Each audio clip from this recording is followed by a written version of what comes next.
Tole jaallatamtootaa fi kabajamtoota hordoftoota chaayinaalii yuutuubii Obse Shawaa akkam jirtu nagaa keessan hundumti keessanii bagaa dhageessan isinii jechuun jaalladha. Bara 2017 nagaan keessa dabartanii gara bara 2018 tti baga nagaan dhuftan yooyyaa shama akkam jirtu isinii jechuun jaalladha. Egaa Waaqayyo baga isin gargaaree barri kun immoo bara milkaa'inaa, bara eebbaa, bara ulfinaa isiniif haa ta'u isiniin jechuun hawwaa. Haa ta'u egaa asuma namoonni chaanaalee kanaatiif aara taatan share, subscribe, like, comment gochuudhaan nu jajjabeessaan ergaa keenya isa guddaadha. Ergaa sagalee Waaqayyoo asirraan darbuu fi wantoota garaagaraa asirraan darban yeroo akka isin bira ga'uutiif immoo yeroo subscribe gootan all kan jettu gubbaarra kaawwadha. Yeroo hundumaa wanta asirraan gadhiifamu dhufee isin bira ga'a jechuudha. Haa ta'u guyyaarraa kan ergaa jabaa tokko qabadheen achi as dhufe Waaqayyoo na gargaaree kutaa dubbii Waaqayyoo keessaatii bakka tokko wajjiniin qayyabanna. Mee dursa kutaa dubbii Waaqayyoo iddoo tokko dubbifannee Waaqayyoon galateeffanneetti seenna. Ergaa Yohaannis isa duraa boqonnaa tokko lakkoo tokkorraa kaasee nan dubbisa. Waa'ee sagal qabaa jalqabee ture sagalee jireenyaa sanaa isiniif hin caafna. Nuyi isa dhageenyeerra ija keenyaan isa argineerra ilaalles harka keenyaan isa qaqqabanneerra. Jireenya jechuun mul'ifameera. Nuyi isa argineerra isaafis dhugaa hin baana. Jireenya bara baraa isa abbaa biraa ture nuttis mul'ifame. Kana isinitti hin himna. Isinis nu wajjin tokkummaa akka qabaattaniif isa arginee fi isa dhageenye sanaa isinitti hin himna. Tokkummaan keenya immoo abbaadhaan wajjin ilma isaa Yesuus Kiristoosii wajjinis kana hundumaas gammachuun keenya guutuu akka ta'u isiniif caafna. Waaqayyo ifa dukkannis matumaasa keessa hin jiru. Ergaan nuyi isaa irraa dhageenye isinitti himnus isuma kanadha. Guddaaf sodaatamaa kan taate abbaa keenya Waaqaaf lafarratti humna guddaa kan qabdu ammaa jalqabee amma bara baraatti si galateeffanna galanni siif haa ta'u.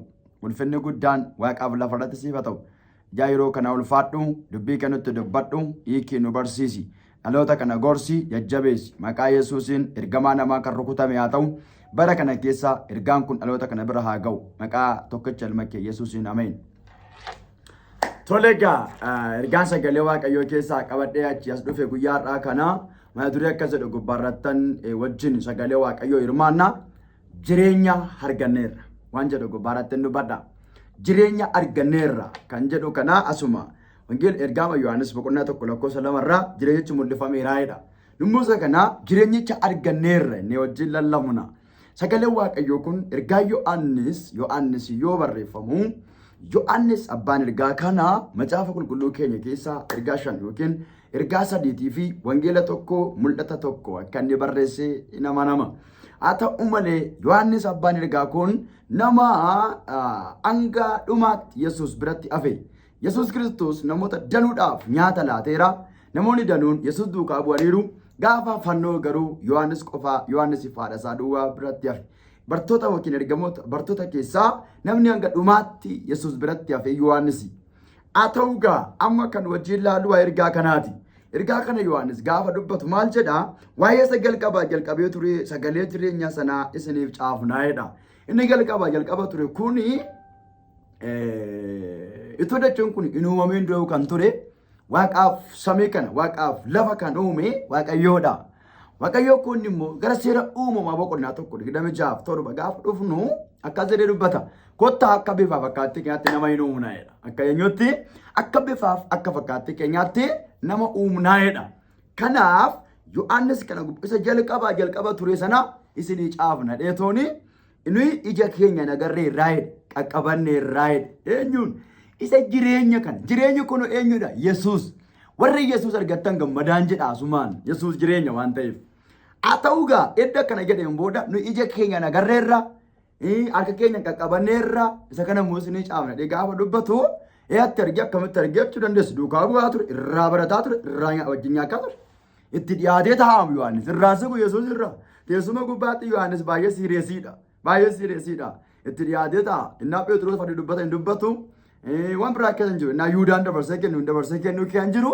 Garuu Yesuusitti dhiyaatee taa'a. Yesuus irraa fagaatu. Har'ayyuu Yesuus irraa fagaatiin hin jedhe keessa keessiif jiraatu Yesuus. Egaa kana gaafa Yesuus Kiristoos gara gaaraatti ol fudhatee ol ba'u Phexros, Yaaqoobii fi Yohaannis fudhatee ol ba'e tulluu sana gubbaatti kadhachuudhaaf. Haa ta'u yeroo sanatti ifti guddaan tokko dhufe inni yeroo jijjiiramu isaan kun lakkaa isa kana arginee qaqqabanneerra. Qaqqabanneerra argineerra Yohaannis. Kanaaf gaafa jireenya arganne maaltu ta'a? Jireenya gaafa arganne maaltu ta'a jechuu dandeessu tokko haareffamuu ta'a. Maataa addaas yoo ni laaju. Haareffamuun isiniif haa ta'u. Haareffamuun kun Isaayyaas boqonnaa kutaa macaafa qulqulluu keenya keessaatti Isaayyaas boqonnaa 40 30 kaasee nuufan dubbisaa. Sirriitti na qayyabadhaa. Isaayyaas boqonnaa 40 lakkoofsa 30 kaasee waa'ee haareffamuu kana isiniin dubbisaa. Barri kun isinii bara haareffamuu ta'a. Ijoollonni hin dadhabu hin mudhukuudha. Ijoollonni hin dadhabu hin mudhukus. Dargaggoonnis gufatanii hin kufu. Warri Waaqayyoon abdiidhaan eeggatan garuu humni isaanii hin haareffama. Akka joobraa baay'eedhaan ol ka'uudha. Akka maali? Akka joobraa baay'een ol ka'u.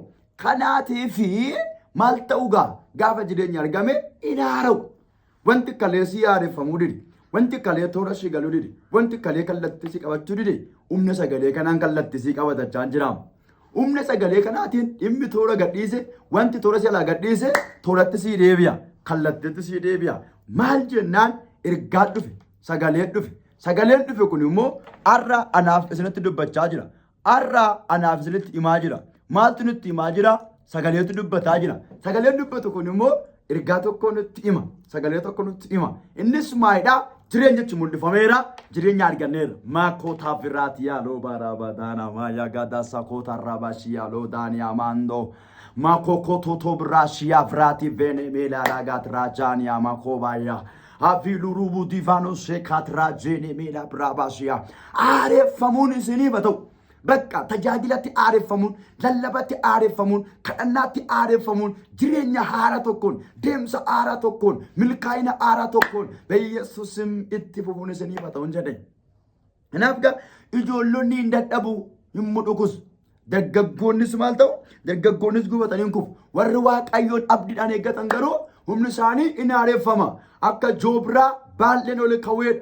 Hin fiigu, hin dadhaban, hin adeemu, hin mudhukan. Haaleluyyaa. Bara addunyaan dadhabdutti jabinni siif dhufu. Bara beektonni dadhaban, baratti dhaloonni danuunsaa dadhabanii mogoleen bu'e keessaa isiniif jabinna dhufu, haareffamuun dhufu, gammachuun dhufu, nagaan isiniif dhufu jedhu. Haaleluyyaa. Kanaaf haareffamuu ta'a. Haareffama. Gaafa jireenya arginu. Namni mootti jireenya baru jireenya duukaa fi ga'u hin qaqqabamu jireenya kaa'edha. Nama deemutti dhuftee jireenya kaa'edha. Jireenya qaqqabamu. Garuu nu jireenya arganneerra. Inni iyyuu Yesuus. Warri Yesuus qabdan gammada. Warri Yesuus holuu galtan gammada. Maayinaan karaan dhugaan jireenya anaa'edha. I am in my life. I am in my truth. I am in my way. Ani karaadha. Ani jireenya. Ani dhugaadha. Yes. Hallelujah. Kanaaf isa dhugaa ta'e, isa karaa ta'e, isa jireenya ta'e kan edda qabaattan edda qabaanne gammachuun keenya daangaa darbee deema. Itti fufaadha jechuudha. Maal gammachuun keenya? Maal nagaan keenya? Maal milkaa'insi keenya? Maal galata keenya? Itti fufaadha. Maal jennaan haareffamuun ta'edha. Kanaaf hin haara'u. Akka joobiraa baay'een ol ka'u. Amala joobiraa beektuu joobirrii iddoo argeetti hin argamu. Joobirri gadi bu'ee indaanqoo wajjin yoo lafa gubbaa deeme iyyuu achi miti iddoon isaa gaara kosii keessaan barbaadamu. Kanaaf iddoo mallee hin dhaabbattu jireenya qabda ol kaateetta waan ta'eef rakkina garaatti ol kaatee jiraatta. Biyya lafaa garaatti ol kaatee jiraatta. Haala nama danqu garaatti ol kaatee jiraatta. Maa jennaan jireenya argame jireenya argatteettaati. Namni jireenya qabutu immoo waa'ee jiruu beeka. Sinigalaaraa dhageeffadhaa bira deebi'a. Nama jireenya qabutu waa'ee jiruu beeka. Namni jireenya hin qabne immoo waa'ee jiruu maaltu beeka? Waan saayyuun galuuf. Kanaaf qabxii lammaffaan isinitti hima. Gaafa jireenya argame maaltu ta'a? Inni lammaffaan karaatu argama. Waaw karaa. Isaayyaas boqonnaa 45 1-3 Yohaannis boqonnaa 14 karaan dhugaan jireenya anaa'edha.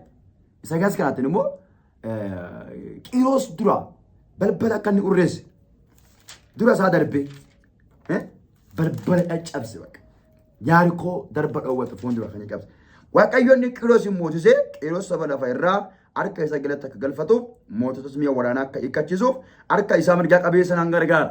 Balbaloonni biyya garaa garaatti geessan isaaf hin banamu. Karraawwan mandarootatti galchanis isatti hin cufamaniidha. Qiirosiin immoo ani si dura adeemee isa ol ka'ee hundumaa gad nan deebisa. Balbaloo sibiila boorajjii irra hojjetaman nan caccabsa. Danqaraa sibiilaas nan urreessaa'edha. Haalelooyaa! Haalelooyaa! Ilaa buleessi dhagaa hirtu, buleettiin dhagaa hirtu. Dhaloonni sagalee dhagaa jirtan, gurmuudhaan dhagaa kan jirtan, tokkummaan dhaggeeffachaa kan jirtan, heloo ergaan isinii qaba. Ammaa jalqabee danqaraan dura kee dhaabbate caccabeera. Wanti darbu si dhoowwate sun ammas Qiirosii lafa kanatti maal jedhanii Waaqayyo inni Qiirosii moosise. Waaqayyootu Qiiros kana moosise waan ta'eef dura keenya deemaa jedheen maal jennaan gaaraan qaqqabe. Heshi ammoo isa booda honnaan danqaraan caccabsa'e. Balballi mandara hundumaatti geessu immoo hin cufaman sii banamoo biyya deemuu barbaadanii gola garaa garaa dhaquu barbaadanii sinitti kan cufamee ture heloo sagalee aaraan isinii qaba humna dheegga olichaatiin si duraa banameera kana booda gaafa jireenya arganne egaa maaltu ta'a karaatti argama baqa karaattiin eebbatti galan karaattiin milkaasatti galan karaattiin galma yaadan gahan karaattiin biyya yaadan dhaqan haalleluuyaa karaattiin lafa kakuu ofii ga'antu argama ifa qabatteetti galtaa ulfina qabatteetti galtaa mo'icha qabatteetti galtaa haalleluuyaa Sacaalutu sifaana jira. Sacaalutu mana kee jira. Sacaalutu mirga kee jira. Makota firati yalo vajania makovaya. Maraba gati vene mela rabadana mashia. Hallelujah. Kanaaf ergaa jabaa kana simbiraan ga'u kanan barbaadu ani yarra qabadhache kan dhufe jireenyachi argameera. Jireenya arganneerra. Loonni jireenya isin ulfaate yaaddeena jireenya jiran iyyuu Yesuusidha. Gaafa jireenya argame maaltu ta'a tokko aareffamu ta'a. Saayyaas boqonnaa 40 irraa kaafne inni lammaffaan immoo gaafa jireenya argame maaltu ta'a karaatu argama yaa nama karaan dhabettee bu'aa jirtu yaa nama galgalaaf ganamni kee boo'ikkate yaa nama waan gootu wallaaltu haala tifaana shakoo baay'ee biraafene meegaatiyaa loobaataaya makoo biraativeeniyaa Lara dosse katrava jeenia makatia. Humna sagalee kanaatiin ajajeera arraa kaasee karaan siifa banamu.